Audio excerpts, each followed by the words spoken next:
What up, peeps? BLF here. Well, I finally got around to watching Zack Snyder's Justice League, which is his epic 4-hour-long, fully realized vision of the movie, aka the Snyder Cut. In case you don't know, Zack Snyder directed the original version, which came out in 2017, but had to step away from the project during post-production due to the untimely tragic death of his daughter Autumn. As a result, Warner Bros. Hired Joss Whedon to step in and finish the task, but he ended up completely changing the movie with reshoots and questionable editing choices, which essentially ruined the film.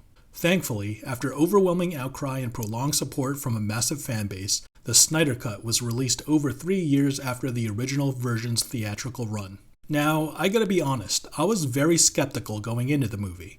I didn't think the film was going to be significantly better than the original, and I didn't think it was going to be that much different either. But after having seen it, I can confidently say that the Snyder Cut is much better than the original version. From the get-go, the movie begins with a much more compelling and dramatic introduction, showing the death of Superman, giving the film a seamless transition from the previous DCEU installment, Batman vs. Superman: Dawn of Justice. The scene also explains how the mother boxes were awakened by Superman's death, which is a pretty important component of the story.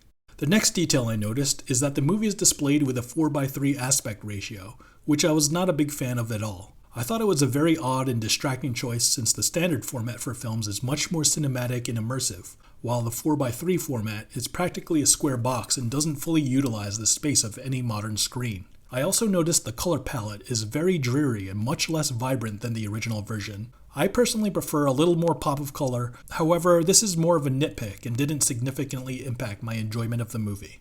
Besides that, the shot composition and cinematography is pretty great, and to go along with the stimulating visuals is the fantastic original soundtrack composed by Junkie XL. The music throughout the whole film is amazing, which also includes Hans Zimmer's visceral theme for Wonder Woman. Now, since the Snyder Cut is twice as long as the original, there is much more footage included in this version that we never saw before. Many of the extra scenes are actually very important to the plot, but there are others that seem pretty pointless. Some additional shots make certain scenes feel like they drag on, like this part when the eerie Icelandic chicks are singing and one of them creepily sniffs Aquaman's sweater.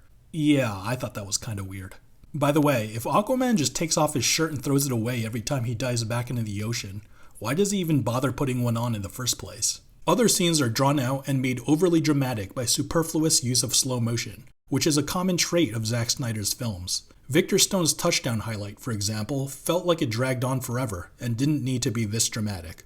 I also thought Barry Allen's new introductory scene was completely unnecessary. It doesn't provide viewers with any information relevant to the plot. Plus, the whole hero with superhuman speed in a slow motion scene has been done before, and done even better with Quicksilver in the X-Men movies. This rendition just seems like an inferior scene in comparison.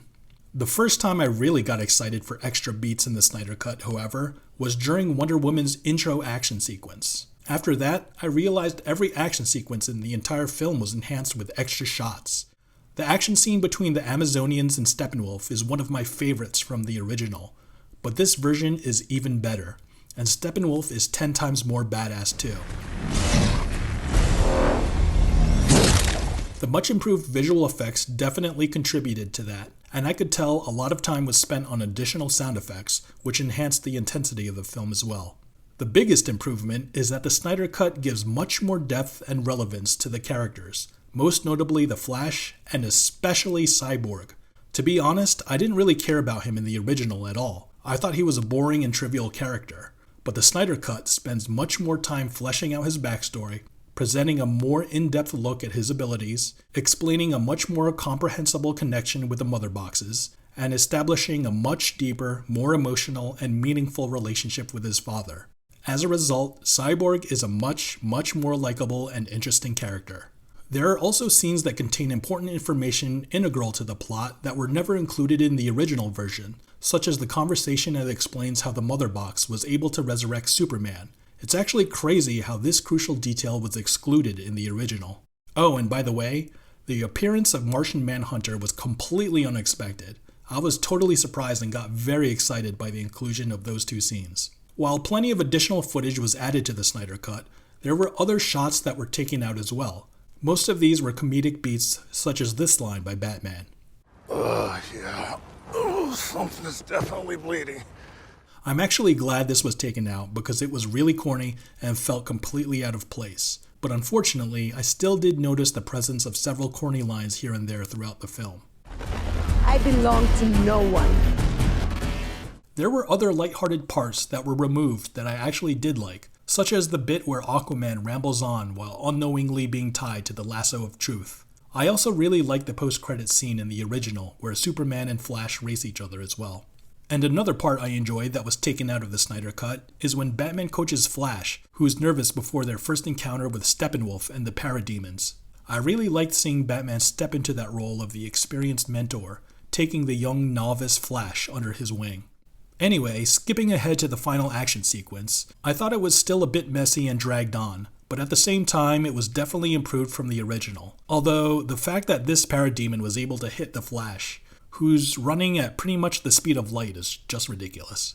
After that, I felt like the ending dragged on quite a bit as well. It was cool to see them setting up lots of different possibilities of the DCEU, but I think Batman's nightmare scene would have served better as a shorter end credit scene. And I also still think Jared Leto's Joker is the worst Joker I've ever seen in the history of the character. With a 4-hour runtime, there are obviously several additional shots and beats that aren't really necessary for the plot. Several scenes feel drawn out and overly dramatic, but overall, Zack Snyder's Justice League is a much improved, more badass version of the original film and a great achievement for the director. The movie is enhanced in almost every way, but most notably with a film score, extended action sequences, the inclusion of vital dialogue, and especially the focus of giving much more depth and relevance to key characters. It's definitely the best I've seen from the DCEU so far, and I hope Zack Snyder will be able to further his vision of this universe with even more epic future films. So those are pretty much all my main thoughts about the movie. What did you think about the Snyder Cut?